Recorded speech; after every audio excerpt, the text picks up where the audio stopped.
सभी को राम राम। दोस्तों, विक्रम बेताल की 13 कहानी मैं आपको सुना चुका हूं और आज मैं आपको 14वीं कहानी सुनाने जा रहा हूं जिसका नाम है जो जग जाने वही साचा, यानी कि जो जग जानता है वही सच होता है। बेताल विक्रम को एक कहानी सुनाता है और वो कहानी क्या है जो मैं आपके सामने प्रस्तुत करने जा रहा हूं। आपसे रिक्वेस्ट करता हूं कि कहानी को पूरा देखा करें। अगर देख नहीं सकते तो कुको एफएम की तरह ऑडियो बुक की तरह साइड में रखकर फोन को सुन भी सकते हैं। सुनने से भी आपको ये कहानी पूरी समझ में आ जाए।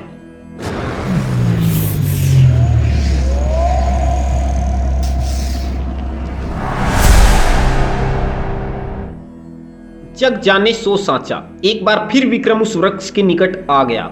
बेताल के बार बार भागने पर हालांकि राजा विक्रम को काफी क्रोध आता था, किंतु उस योगी ने उसे पहले ही समझा रखा था कि वह बेताल सीधा सीधा यहाँ नहीं आएगा, वह लाख अड़चने डालेगा, मगर तुम पहला फुसलाकर हर हाल में उसे यहाँ लेकर आना है। अतः क्रोधित होने के बावजूद विक्रम अपने निर्णय पर अडिग था। बेताल मुर्दा बना लटका था। राजा विक्रम ने उसे उठाकर अपने कंधे पर रख लिया।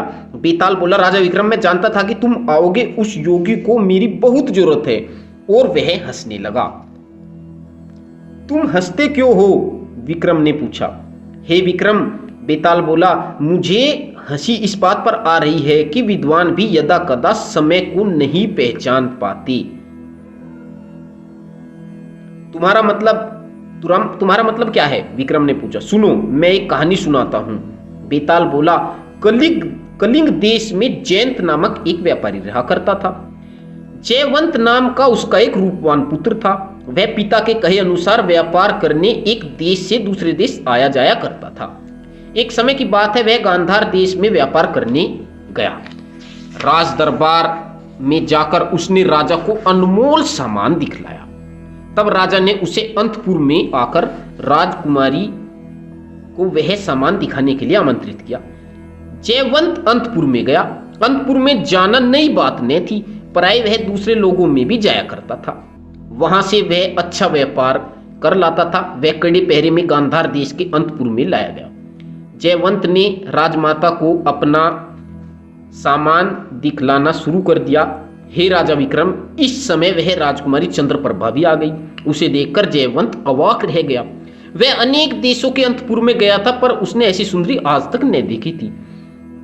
वह उस पर मोहित हो गया।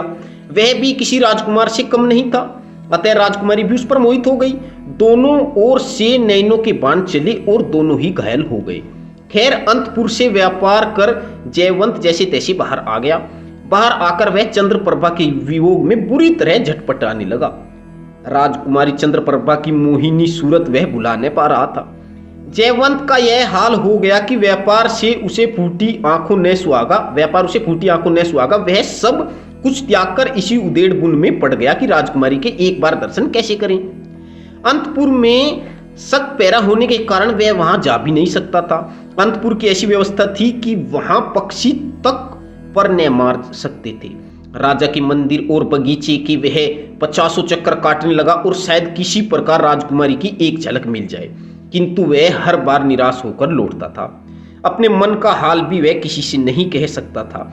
उसके साथी, सहायक, सेवक सब हैरान थे कि जयवंत को हुआ क्या है, क्यों वह पागल दीवानों की सी हरकतें कर रहा है।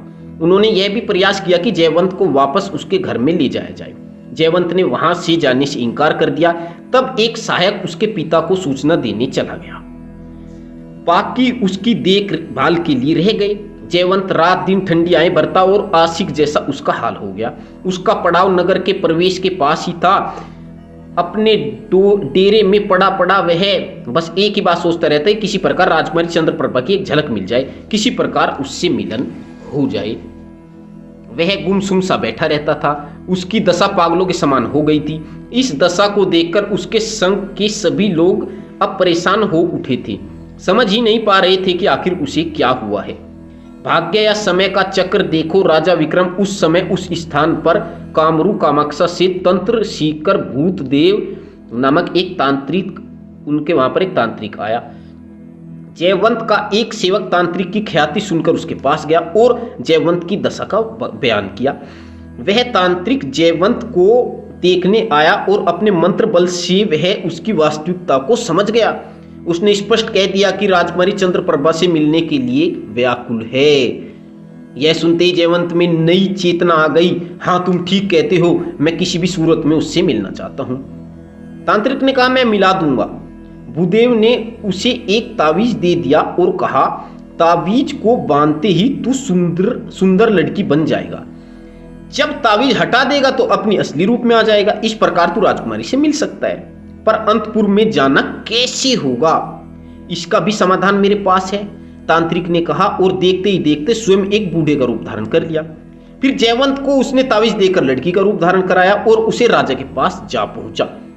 राजमहल में जाकर उसने निवेदन किया कि हे राजन, आप बड़े दयालु हैं, धर्मात्मा में नीतिवान है। मैं एक ब्राह्मण हूं, मुझे तीर्थ यात्रा पर जाना है। यह मेरी पुत्री है, तीर्थ यात्रा न कर सकेगी, अतः आप पूरा विश्वास कर मैं इसे आपके संरक्षण में छोड़कर जा रहा हूं। आपको बड़ा पुण्य होगा। जब मैं वापस आऊंगा तो इसे अपने साथ ले जाऊंगा। राजा ने तांत्रिक की बात मान ली।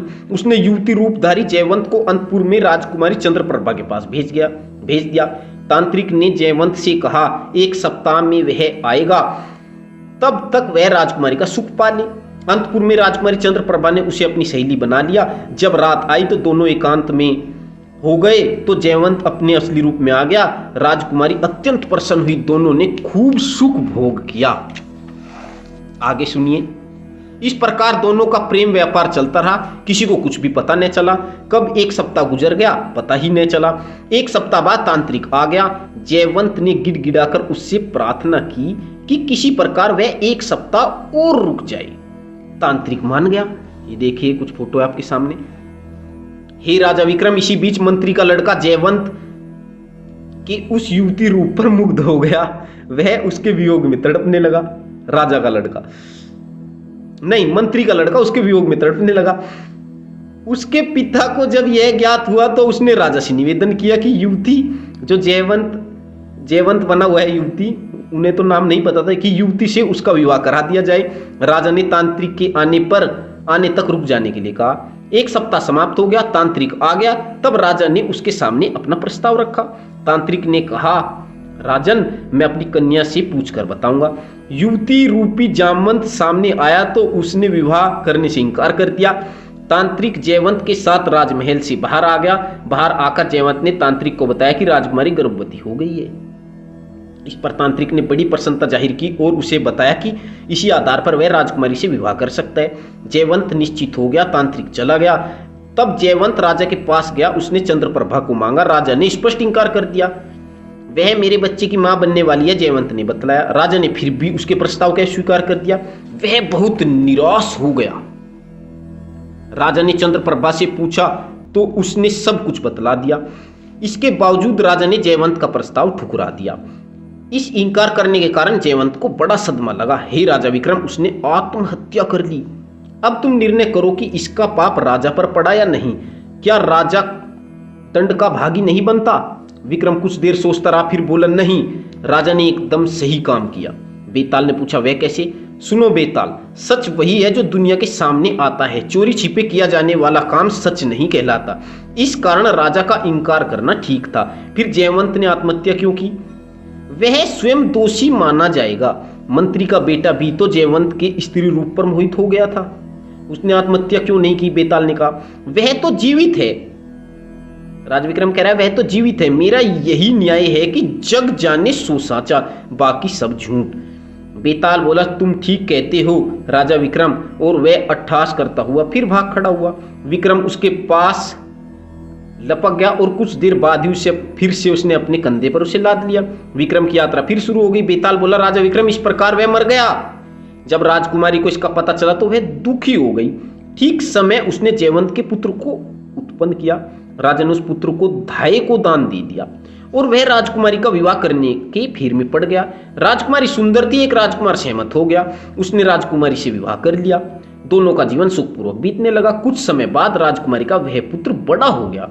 वह राजकुमारी से मिलने आया, पर राजकुमारी ने उसे अपना पुत्र मानने से इंकार कर दिया।